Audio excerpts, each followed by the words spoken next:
سيد الأنبياء والمرسلين أما بعد فأعوذ بالله من الشيطان الرجيم بسم الله الرحمن الرحيم وأطيعوا الله والرسول لعلكم ترحمون صدق الله العظيم۔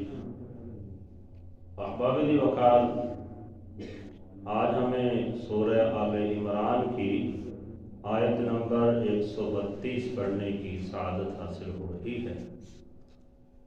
اس آیت بینہ میں خالق ارض و سماوات نے یہ حکم ارشاد فرمایا کہ اے لوگو، تم میری بھی اطاعت کرو اور میرے حبیب علیہ السلام کی بھی اطاعت کرو۔ ارشاد فرمایا وَأَطِیعُوا اللَّهَ، اور اللہ کی اطاعت کرو، وَالرَّسُولَ، اور رسول کی اطاعت کرو، لَعَلَّكُمْ تُرْحَمُونَ، تاکہ تم پر رحم کیا جائے۔ تو اللہ کی اطاعت اور رسول کی اطاعت یہ ایسی چیز ہے کہ جو بندے کو اللہ کی رحمت کا مستحق بنا دیتی ہے۔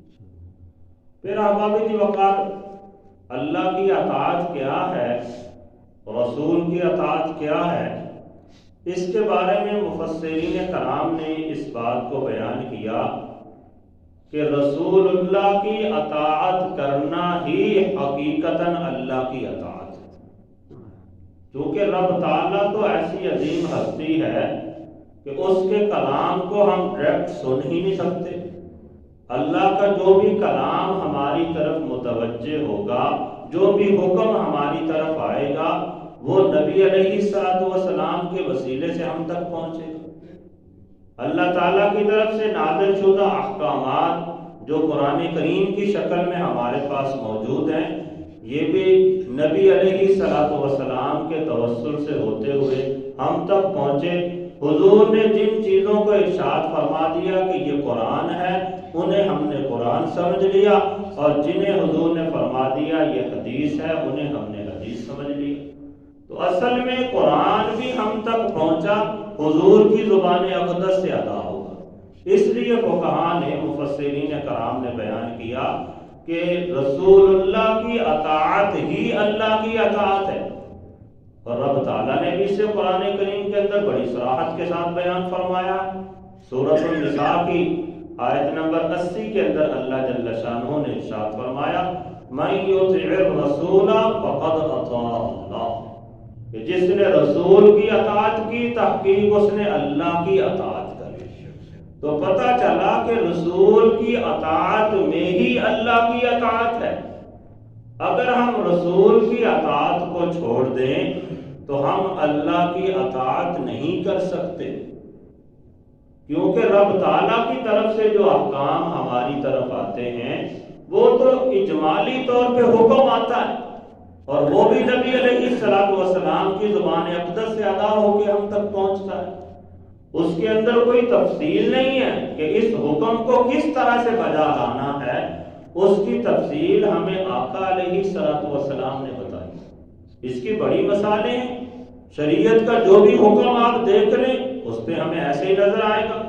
مثال کے طور پہ اللہ جل شانہ نے قرآن کریم کے اندر نماز ادا کرنے کا حکم دیا، ارشاد فرمایا اقیموا الصلاۃ، نماز قائم کرو۔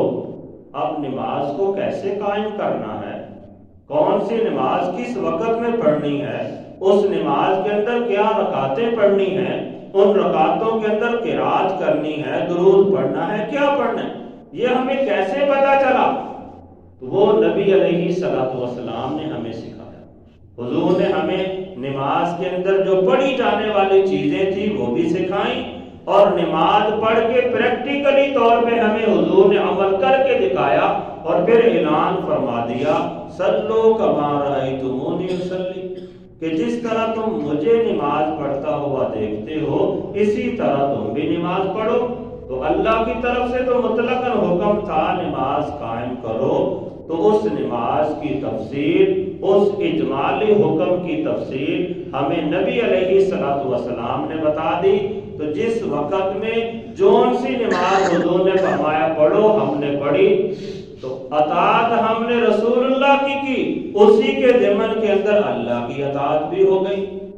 ایسے ہی رب تعالیٰ نے زکوٰۃ کا حکم ارشاد فرمایا وآتوا الزکاۃ، زکوٰۃ ادا کرو۔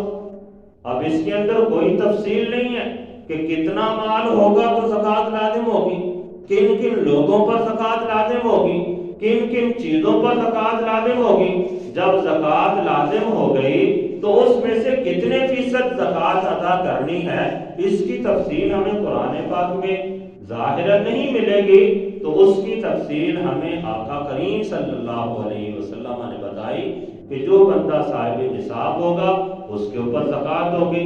نصاب کے اندر پھر کون کون سے مال بندے کے پاس ہوں گے تو ان کے اوپر زکوٰۃ ہوتی ہے اور کن مالوں کے اوپر زکوٰۃ نہیں ہے۔ اور جب بندہ صاحب نصاب ہو گیا تو اسے نبی علیہ السلام نے تعلیم فرمائی کہ وہ اپنے مال میں سے 2.5% یعنی 40واں حصہ اللہ کی بارگاہ میں زکوٰۃ کے طور پر دے گا، کسی غریب محتاج کو دے گا۔ اسی طرح شریعت کا جو بھی حکم آپ اٹھا کے دیکھیں، حج کو دیکھیں، قربانی کو دیکھیں، غریب و محتاجوں کے ساتھ مدد کرنے والے معاملات کو دیکھیں، تو جتنے بھی شریعت کے معاملات ہیں اللہ کی طرف سے حکم ہوا، اس میں اجمال تھا، نبی علیہ السلام نے اس کی تفصیل کر کے ہمیں بتا دی۔ یہاں تک کہ جو شریعت میں حلال و حرام چیزیں ہیں ان کے بارے میں بھی قرآن کریم کے اندر کچھ درس موجود ہے، لیکن ان کی بھی تفصیل ہمیں نبی علیہ السلام نے ہی عطا فرمائی۔ اور اللہ جل شانہ نے خود یہ اعلان فرما دیا کہ وَيُحِلُّ لَهُمُ الطَّيِّبَاتِ وَيُحَرِّمُ عَلَيْهِمُ الْخَبَائِثَ، یہ پیغمبر تمہارے لیے پاکیزہ چیزوں کو حلال قرار دیتے ہیں اور جو خبیث چیزیں ہیں، بری چیزیں ہیں، ان سے تمہیں منع فرماتے ہیں، وہ تمہارے اوپر حرام قرار دیتے ہیں۔ تو جب ہم اس پہ عمل کریں گے تو ہم نبی علیہ السلام کی اطاعت کریں گے، تو نبی علیہ السلام کی اطاعت کے اندر ہی رسول اللہ تعالیٰ کی اطاعت ہوتی چلی جائے گی۔